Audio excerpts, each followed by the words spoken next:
Pernahkah Anda mendapatkan cincin dari seorang paranormal dan diakuinya sebagai cincin sakti? Atau pernahkah Anda mendapatkan cincin hasil dari puasa mutih atau amalan lain dan Anda akui sebagai cincin sakti? Berhati-hatilah dengan mitos kesaktian cincin itu, karena sejatinya kesaktian hanya milik Allah Subhanahu wa Ta'ala. Jangan sampai kita jatuh pada syirik yang menyekutukan Allah dan membawa kita jauh dari jalan Allah. Cincin sebagai aksesoris tidak hanya dipakai kaum perempuan saja, namun khusus bagi laki-laki ada larangan tertentu dalam memakai cincin. Nabi Muhammad SAW juga memakai cincin dan berfungsi sebagai stempel surat dakwah yang dikirim ke berbagai penjuru dunia. Cincin berstempel Allah dan Rasulullah inilah yang terbukti dalam sejarah membawa kejayaan Islam di seluruh dunia. Berbagai bangsa takluk dalam simbol Rasulullah ini, yang sejatinya simbol perdamaian dan rahmat bagi semesta alam. Simbol yang sejatinya tidak membawa teror, apalagi kematian. Sesungguhnya Rasulullah SAW memakai cincin perak di tangan kanan beliau. Ada mata cincinnya terbuat dari batu Habasyah, Ethiopia. Beliau menjadikan mata cincinnya di bagian telapak tangannya. Hadis riwayat Muslim nomor 2094. Hadis ini menjadi landasan bahwa memang benar Rasulullah SAW memakai batu cincin dan mengikatnya dengan perak. Batu yang dikenakan pun beliau dapatkan dari Ethiopia atau Habasyah. Namun ada juga sebagian ulama yang berpendapat bahwa memakai batu cincin itu tidak layak bagi seorang muslim, dengan alasan bahwa Rasulullah SAW pernah membuang cincin yang melingkar di jari kanannya. Sesungguhnya aku mengenakan cincin ini dan menjadikan batu cincinnya di bagian dalam. Maka beliau SAW melemparnya dan mengatakan, demi Allah, aku tidak akan mengenakannya selama-lamanya. Maka manusia yang menyaksikannya saat itu pun membuang cincin mereka. Hadis riwayat Muslim. Memakai batu cincin adalah sebuah gengsi bagi kalangan tertentu, dikarenakan semakin bagus batu yang ia kenakan, maka akan semakin mahal harga batu cincin tersebut. Namun, tidak menutup kemungkinan akan menimbulkan khurafat dan takhayul. Akibat sebagian manusia masih percaya akan khasiat cincin batu. Beberapa menganggap bahwa batu cincin tertentu memiliki kekuatan, kesaktian, bahkan keistimewaan. Keyakinan seperti ini rupanya masih mendarah daging terhadap sebagian kaum muslimin di negeri ini. Padahal Rasulullah SAW melarang dengan keras apabila ada orang yang menggantungkan dirinya terhadap benda-benda mati. Salah satunya pada cincin batu akik. Barang siapa yang menggantungkan jimat, semoga Allah tidak mengabulkan tujuan yang dia inginkan. Dan barang siapa yang menggantungkan wada'ah, salah satu jenis jimat, semoga Allah tidak menjadikan dirinya tenang. Hadis riwayat Ahmad, Al-Hakim dan Ibnu Hibban.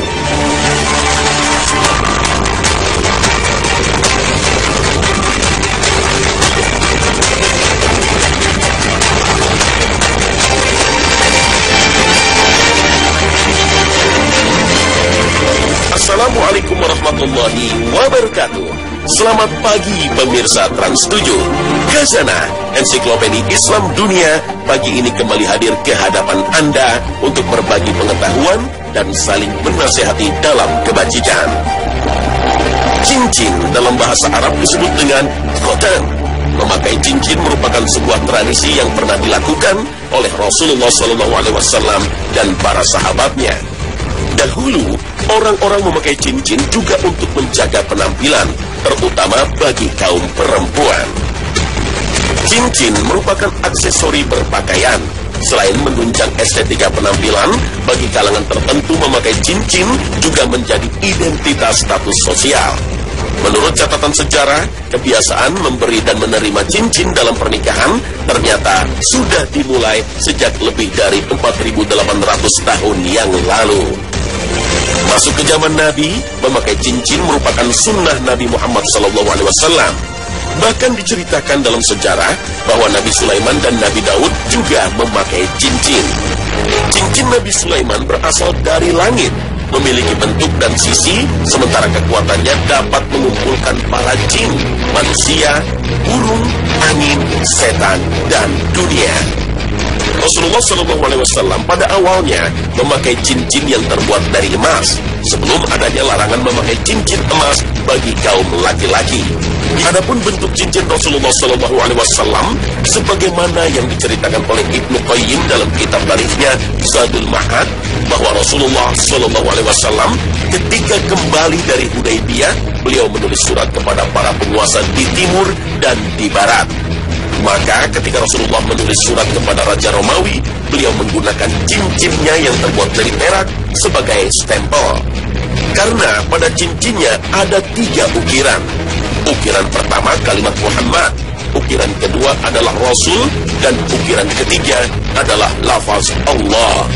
Beliau menggunakan cincinnya sebagai stempel terhadap surat-surat yang dikirimkan kepada para raja ketika itu. Dalam sebuah hadis yang diriwayatkan Muhammad bin Ishaq dikatakan, aku menyaksikan As-Sa'b bin Abdullah bin Naufal bin Abdul Muttalib mengenakan cincin di jari kelingking kanan. Maka aku berkata, apa ini? Dia menjawab, aku pernah melihat Ibnu Abbas mengenakan cincinnya seperti ini dan menjadikan batu cincinnya di bagian luarnya. Maka ia mengatakan, tidaklah Ibnu Abbas meyakini hal itu kecuali ia menyebutkan bahwa Rasulullah SAW mengenakan cincinnya seperti itu. Selain jari kelingking kanan, Rasulullah juga pernah menyematkan di jari kelingking kirinya, sebagaimana yang diceritakan oleh sahabat Anas bin Malik, bahwa aku pernah melihat putih cincinnya Nabi SAW di jari kirinya.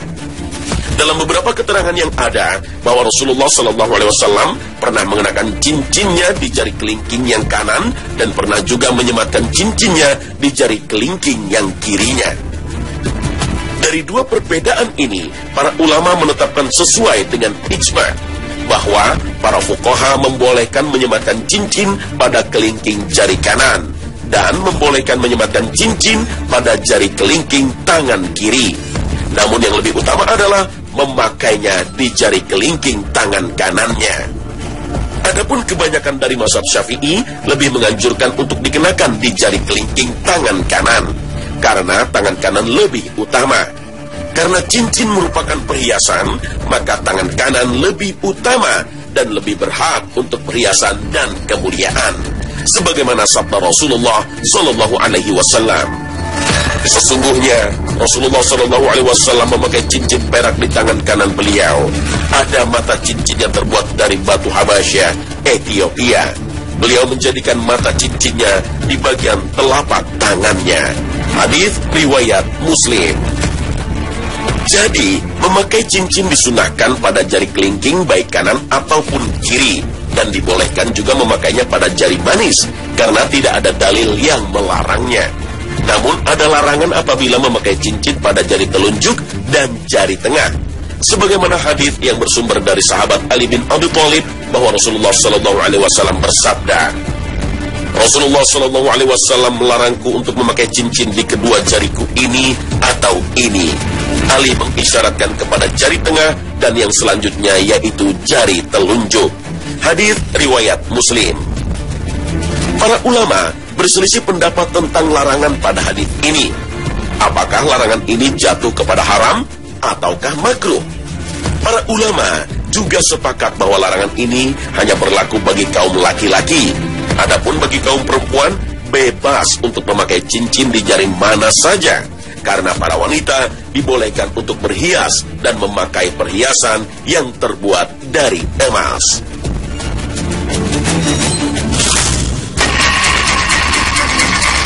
Bagi Anda pecinta batu permata, maka perhatikan juga bahan material dasar yang akan mengikat batu Anda.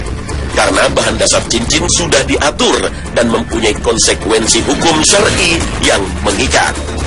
Para ulama telah menetapkan bahwa memakai perhiasan yang terbuat dari emas hanya dibolehkan bagi perempuan saja. Sedangkan bagi laki-laki terdapat larangan yang keras yang jatuh kepada perbuatan haram. termasuk di dalamnya cincin yang dibuat dari emas. Nabi Muhammad SAW pernah membuang cincin emasnya karena cincin emas haram dipakai oleh kaum laki-laki, sebagaimana sabda Rasulullah SAW. Dari Ali bin Abi Thalib radhiyallahu anhu bahwasanya Nabi SAW mengambil kain sutra lalu meletakkannya di tangan kanan beliau dan mengambil emas lalu beliau letakkan di tangan kiri beliau. Lalu beliau berkata, kedua perkara ini haram bagi kaum laki-laki dari umatku. Hadis riwayat Abu Dawud. Bahkan para ulama menyebutkan bahwa cincin yang ada polesan emas pun tidak boleh digunakan oleh laki-laki, sebagaimana yang dijelaskan oleh Imam An-Nawawi. Adapun cincin emas, maka hukumnya haram bagi laki-laki menurut kesepakatan atau ijma' para ulama. Demikian pula jika sebagian cincin tersebut terbuat dari emas dan sebagiannya perak. Bahkan para ashab, para ulama Syafi'iyah berkata, jika seandainya mata cincinnya terbuat dari emas atau dipoles dengan sedikit emas, maka hukumnya juga haram. Berdasarkan penjelasan Imam An-Nawawi dalam Al-Minhaj Syarah Sahih Muslim. Sesungguhnya kedua perkara ini, kain sutra dan emas, haram bagi kaum laki-laki dari umatku dan halal bagi kaum wanitanya. Al-Minhaj Syarah Sahih Muslim. Dalam hadis yang diriwayatkan oleh Abdullah bin Amr bin Al-As bahwasanya Rasulullah SAW bersabda, Nabi SAW melihat salah seorang sahabat memakai cincin dari emas, maka Nabi pun berpaling darinya. Lalu sahabat tersebut pun membuang cincin tersebut, lalu memakai cincin dari besi, maka Nabi SAW berkata, ini lebih buruk, ini adalah perhiasan penduduk neraka. Maka sahabat tersebut pun membuang cincin besi dan memakai cincin perak, dan Nabi mendiamkannya. Hadis riwayat Ahmad dan Al-Bukhari. Sebagaimana yang dijelaskan dalam kitab Aunul Ma'bud bahwa sabda Nabi SAW berkata bahwa cincin besi merupakan perhiasan penduduk neraka, maka inilah merupakan sebab pengharaman penggunaan cincin besi. Dan kita ketahui bahwasanya para penghuni neraka diikat dan dibelenggu dengan rantai, dan yang biasanya rantai dan belenggu terbuat dari besi. Allah Subhanahu wa Ta'ala berfirman, dan untuk mereka cambuk-cambuk dari besi. Al-Quran Surah Al-Hajj ayat 21. Dan dari sini juga bisa dipahami bahwasanya larangan memakai cincin besi mencakup laki-laki dan perempuan, karena keduanya dituntut untuk tidak menyerupai penduduk ahli neraka. Ada juga sebagian ulama yang mengharamkan cincin yang terbuat dari tembaga, karena tembaga juga merupakan perhiasan penduduk neraka. Allah Subhanahu wa Ta'ala berfirman, maka orang kafir akan dibuatkan untuk mereka pakaian-pakaian dari api neraka. Al-Quran Surah Al-Hajj ayat 19. Sa'id bin Jubair menafsirkan pakaian dari api tersebut dengan kalimat nuhas atau tembaga yang dipanaskan.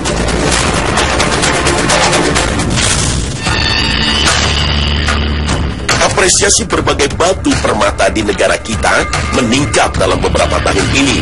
Tua muda, bekerja di swasta atau negeri, lulusan SMA atau S3 perguruan luar negeri, pengusaha atau buruh, tak menghalangi dalam menikmati batu cincin. Batu permata merupakan sebuah benda yang sangat berharga yang mengandung bahan mineral dan dibentuk dari hasil proses geologi. Unsurnya sendiri terdiri dari satu atau beberapa komponen kimia. Makin rumit dan memiliki pattern yang matang, batu cincin akan memiliki nilai jual yang tinggi. Bahkan, makin langka sebuah batu permata, maka akan banyak diminati oleh para pemburu benda berharga.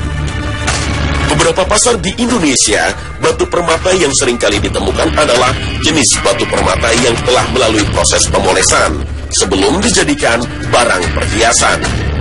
Di bumi ini tidak semua tempat banyak mengandung atau ditemukan sumber batu permata. Di Indonesia sendiri hanya terdapat beberapa tempat yang alamnya mengandung batu permata, seperti di Provinsi Banten, yang banyak ditemukan batu kalimaya. Di wilayah Lampung banyak terdapat batu cempaka. Sedangkan di Pulau Kalimantan banyak ditemukan batu kecubung dan batu intan berlian. Batu permata sendiri banyak sekali ragamnya, bahkan memiliki nama yang sangat bervariasi, dimulai dari huruf A sampai Z yang diklasifikasikan sesuai dengan tingkat kekerasannya. Permata yang paling diminati di dunia biasanya berwujud menyerupai kristal seperti berlian, zamrud, rubi, dan safir.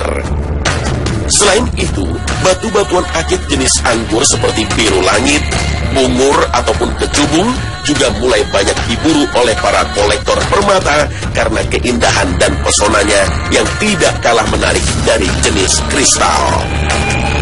Batu permata alam adalah jenis batu permata yang bersifat bawaan, dengan kata lain merupakan pemberian alam. Mereka hanya bisa diperoleh dari alam tanpa adanya campur tangan dari pihak manusia. Batu permata seperti ini sangat sulit diperoleh. Batu jenis ini juga dikenal sebagai permata yang paling berkelas, tentunya dengan nilai yang sangat tinggi di pasaran. Batu permata asli adalah jenis batu permata yang telah mengalami beberapa proses sehingga terbentuk sebuah batu permata yang indah. Sebagian besar batu permata alam biasanya telah melalui proses pemolesan untuk meningkatkan kualitas tampilan yang sangat indah dan menarik. Sedangkan batu permata sintetis adalah batu permata yang merupakan produksi buatan manusia dengan teknologi laboratorium dengan mengambil dan meniru sesuai dengan benda aslinya.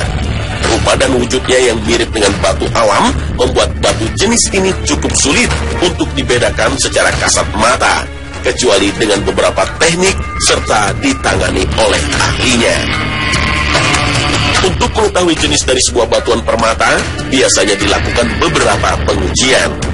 Melakukan pengetesan terhadap batu mulia dengan menggunakan tetesan air pada permukaan objek bukanlah merupakan metode yang baku dan tepat. Tetesan air tersebut tidak akan menyebabkan batu alam itu berubah kondisi, seperti terkelupas atau pecah, baik pada batu permata sintetis ataupun yang asli.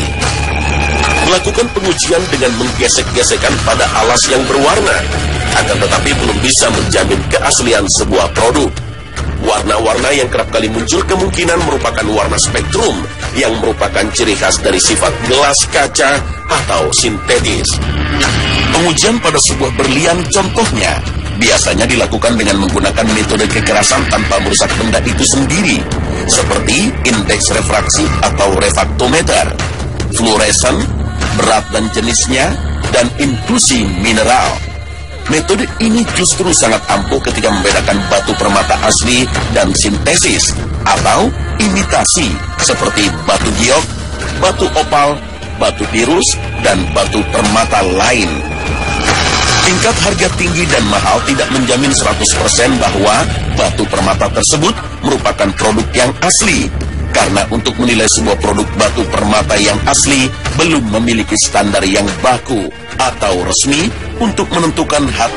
Dalam perkembangannya, batu akik di Indonesia menyimpan banyak mitos seperti pengasihan, membawa pesona asmara, membawa rasa tentram, bahkan membawa kewibawaan dan karisma. Beberapa jenis batu yang diincar karena mitos khasiatnya itu antara lain batu merah delima, batu giok, batu ember, oniks hitam, dan zamrud. Bagi para pecinta batu bertuah, batu merah delima ini dipercaya bisa menghilangkan penyakit mistis seperti guna-guna dan juga untuk menarik simpati orang lain. Sementara batu giok yang masih masuk dalam kategori jenis batu akik dipercaya dapat membuat hati bertambah tenang, tentram, dan juga banyak digunakan sebagai obat untuk penderita ginjal dan rematik. Hampir sama dengan batu akik ember yang dipercaya berkhasiat mampu memancarkan karisma sehingga memiliki daya tarik yang kuat. Sementara batu oniks hitam banyak diburu oleh pebisnis karena khasiat batu oniks hitam dianggap mampu memberikan perlindungan bisnis. Sedangkan batu zamrud sering digunakan orang untuk mendatangkan kesejukan batin. Satu batu yang unik dan banyak dicari adalah batu pirus. Para pencinta batu pirus mengenal betul urat-urat atau garis yang berada di dalam batu virus tersebut. Biasanya, para kalangan pecinta batu bertuah menamakannya dengan urat emas. Terkadang ada yang menamakannya dengan garis putih daun. Ada satu lagi, yaitu urat warna merah, yang konon sangat langka, sehingga mempunyai harga yang sangat mahal. Batu pirus merupakan salah satu batu mulia yang memiliki berbagai macam warna dan jenis. Pada umumnya virus Naishabur berwarna biru muda, sedangkan virus Mekah berwarna hijau daun. Namun tak jarang ditemukan virus berwarna hitam, putih, bahkan berwarna merah. Tentunya kategori tersebut merupakan barang langka yang sulit ditemukan. Sah saja bila kita menikmati batu permata dari keindahan seni yang terdapat di dalamnya. Alih-alih mensyukuri nikmat Allah Subhanahu wa Ta'ala, hati-hati perhatian kita condong pada hal gaib dan penuh mitos yang berada di balik batu tersebut.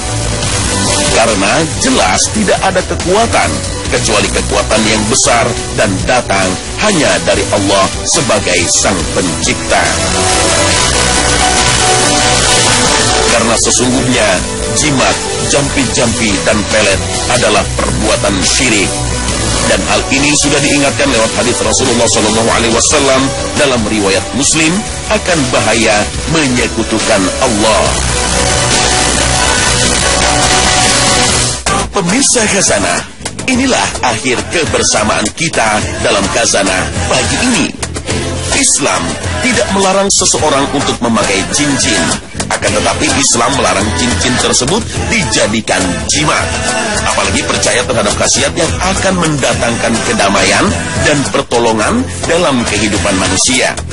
Tidak ada kedamaian dan pertolongan selain dengan pertolongan Allah Subhanahu wa Ta'ala. Semoga dengan tayangan ini, akidah dan tauhid akan keesaan Allah semakin kuat. Semoga Allah Subhanahu wa Ta'ala senantiasa memberikan kita petunjuk supaya senantiasa hidup berada dalam bimbingannya dan menyadari akan keesaan Allah Subhanahu wa Ta'ala, bahwa Allah Subhanahu wa Ta'ala tidak ada sekutunya. Amin ya Rabbal Alamin.